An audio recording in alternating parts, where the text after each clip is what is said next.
Feeling good today. Ended up with two hike runs yesterday, so probably around 7 or 8 miles. The evening one was a little bit shorter.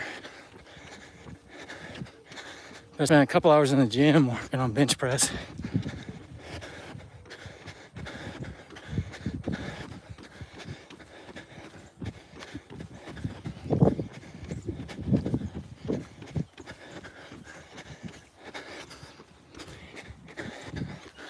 Like I talked about yesterday, I was studying the guy with cult strength. He's a top level power lifter, and he was showing about an hour going over bench press technique in detail. Everything from grips to speed, how to some of the key things that I knew about but I still wasn't doing right was you need to retract your shoulder blades so that they're in, so that your back is pretty much flat on the bench. You just don't lay there. I was doing it a little bit, but I wasn't doing it correct. And then I was working on bracing my abdomen, where you suck in the air and you brace until you finish the set. I had to stop and breathe in a couple times. But after a while, you get used to it and you can do it for the whole set. Because if you have to breathe in and brace every time you push up, you're wasting a lot of energy. And because the more you hold the bar, the more energy you're going to lose. Because on the descent, your body's trying to stabilize the weight. So if you're holding it there while you bring in air and brace, it's more time. And then another thing I knew about is using your feet. You want to drill your feet into the ground and try to push yourself back in the bench, because your shoulders are trying to push yourself forward in the bench. And this creates a loop of strength. It helps push up the bar. I felt like I almost pulled a muscle in my leg yesterday doing that. So feels fine today though. I'm still learning. But anyways, and then also widen my grip. I used to be like one finger away from the diamond knurl in the middle of the bar, but that's too close grip. So now I'm putting my ring finger on the round loop on the bar, which is a little bit wider, so it feels much different. I get used to that. So and I had to go down quite a bit in weight, but I'm trying to get my technique right. So that's more important than doing a bunch of weight. Because once I get my technique right, like the top power lifters use on bench, then I'll make a lot of progress, I think. Also, really expanding my fasting. I tried to do a couple weeks ago, but I wasn't disciplined enough. But I watched a couple more videos on it, and typically I go 14, 15, 16 hours a couple times a week. Today I'm trying to go 20 hours because most of the benefit is, autophagy. Autophagy is when medical research coined the term, like in 2015-16. He actually won the top medical award for that term, autophagy. Autophagy is when your body starts getting rid of old cells. The old cells are what causing your body problems. It can also turn into cancer too. But that process happens around 16, 17 hours. So to get the maximum benefit of autophagy and also try to burn the visceral fat, I'm going longer. So my plan is to have a feeding window from 1 to 5 o'clock. I stopped eating yesterday at 5 o'clock. And I feel my mind is much clearer today. I felt a little bit hungry when I woke up in the middle of the night, but I went back to sleep and then I woke up, I didn't feel hungry. So your body will release chemicals to help you. Changes different states in your body. But I'm hiking now, but just so I'm doing the video. But I ran pretty hard the first 3 miles. I only did a little bit of hiking, and I felt really good, even after all that workout yesterday. Only drank black coffee this morning, so stopped eating at 5 o'clock yesterday, and plan to go to 1 o'clock today. So that'll be 20 hours fast. And I'm gonna try to do that a couple times a week. A lot of people do that every day, some of the top athletes. So we'll see. Hey, Dahlia. Thanks for joining, man. The Bingo Warriors, man, some of my biggest supporters in Philippines. Really appreciate it. Joining. Must be evening there, Sunday evening in Philippines.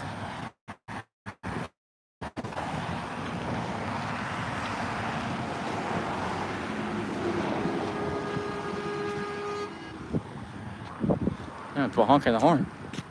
They're putting a new traffic light here at the main entrance of my subdivision because they've had some traffic accidents, and just the area is growing so much. So anyways, I was talking about my weightlifting yesterday. It was a couple hours. Planned to do, that was a push day. I also did shoulder workouts. I talked about it a little bit last night, but the Cult Strength guy also, because some of the accessory exercises, I think that's what they call it, auxiliary exercises, there's some exercises you can do in other muscles to improve your bench press. And because that's my focus. Powerlifting is bench pressing, deadlifting, and squatting. I don't do squatting. Just my legs are very developed from running for 30 years plus. I have big legs, so don't need to do that. Plus, I just don't really like it. I do deadlifting. I try to do almost every day. I didn't yesterday, but I use very lightweight. I'm not into trying to get a PR in deadlifting, because when you get older, it's dangerous actually. So, but there's huge benefits. It's building my lower back strength, and just makes me feel much better. I was having lower back problems. I started deadlifting again, and it went away. But I'm only using maybe 130 pounds, something like that. So it's not very much. So that kind of weight, I can do that every day, or almost every day. But bench press, I'm trying to really build up my strength. I want to get up to 315, which is would be an incredible goal for especially someone my age. Young people try to get to that area, that level. But I think I can, because I had good genetics for building up lower body strength. I think upper body strength, I can do the same. So I'm focused on that. That's my hobby in weightlifting, trying to get my bench press up. So anyways, shoulders, especially the front deltoids, are very important in the bench press. You mostly want to use your traps if you use good technique, but front deltoids are also being used. And also I'd like to build up my front deltoids. But yesterday I was working out my front deltoids, and then I did some exercise for the center of my deltoids. And then I did a new one that I'd heard of before, but never done before. It's called a face pull. Basically using my cable machine, and I'm pulling the cable strap to my face, but holding it with both arms. It works your back deltoids. So my shoulders could feel it this morning. My chest, I did probably 6 sets on the bench press, really hard. I don't feel really anything, but my shoulders really feel it today. Plus I have a rotator cuff injury that healed when I think I was like 21. I was in a boxing match in college, and basically it was an overuse injury. I was in a boxing match, and I probably didn't train. I probably trained 10% of what I needed to do.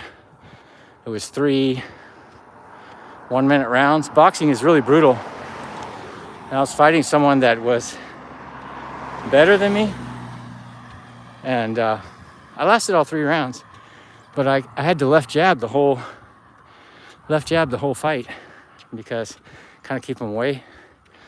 I really screwed up my shoulder then, and it was a rotator cuff injury. I probably should have had surgery on it, but it grew back with scar tissue. Works fine and all that, but my range of movement is not great, and I just need to. I was getting more range of movement yesterday as I was doing those exercises. I think I just need to stretch it and work it out. I just never do. I think I'll get most of it back. So I was working on that yesterday. It's probably about an hour just on shoulders.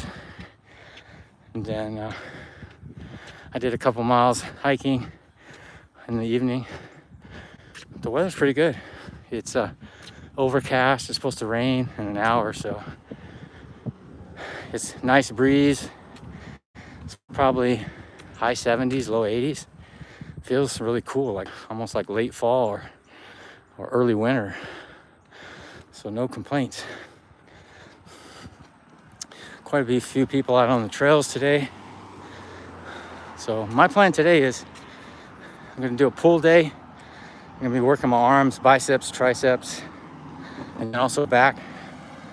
I might do some indoor bike. We'll see. I might go to the track with my son if it's not raining. His foot's bothering him a little bit from football, and do a little bit of walking, try to work it out. He's got a football game on Tuesday. He's playing a strong linebacker and also special teams. I think it's because his cleats are too small. He's kind of stubborn. I think he's wearing a half size too small, but when kids are teenagers like that, they don't listen.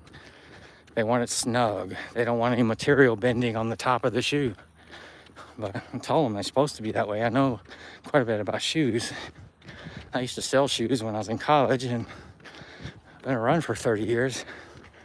But he won't listen. He wants his cleats skin tight. So, because your feet swell when you're doing exercise. But he wants to wear Nike cleats. Fashion is so important at that age in middle school. They will not wear any, both my son and my daughter and all his friends, they will not wear any brand except Nike. I don't care how good it is. They won't wear Hoka or nothing. It's Nike or nothing.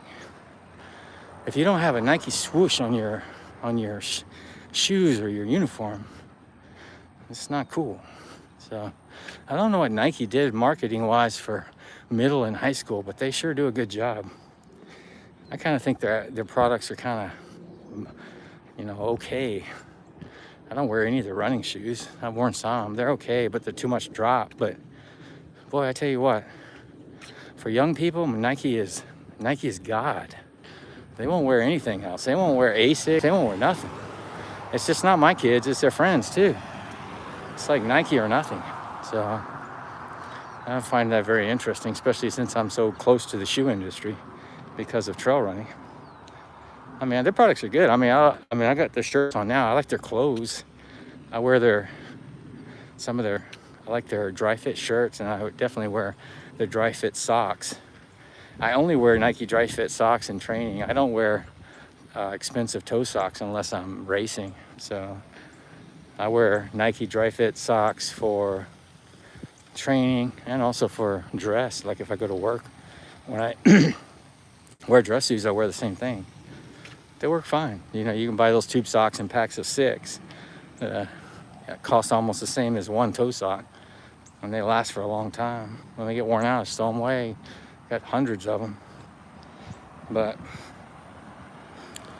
so I was talking about Nike. Also, my vlogs, you see, I changed the name again back to what it was, because my main focus is Cocodona 250. I changed the name of my vlogs or my live chats because I wanted to be more inclusive, because there were a lot of people that joined my chats which don't run long ultras. Well, what turned out is I started getting a lot less traffic. So the moral to the story is, do what you want to do and don't worry about that. So I just changed the names back to Cocodona 250 training, which I talk about a lot about, but I talk about other things too. I just start talking about Nike for a few minutes. Yesterday we were talking about dinosaurs. So I talk about everything, but the focus of my YouTube channel is my journey towards Cocodona 250 and other very difficult races. It's just what my interest is, you know. Ran it this year, gonna run it next year, might run it the year after. It's a big project for me. And so I'm just gonna keep it what it is. So that's why I changed the name back to Cocodona 250 training. So I got season 1, which was 2025, and season 2 is 2026. So, but anyways, hope everybody has a great weekend. Enjoy your workout.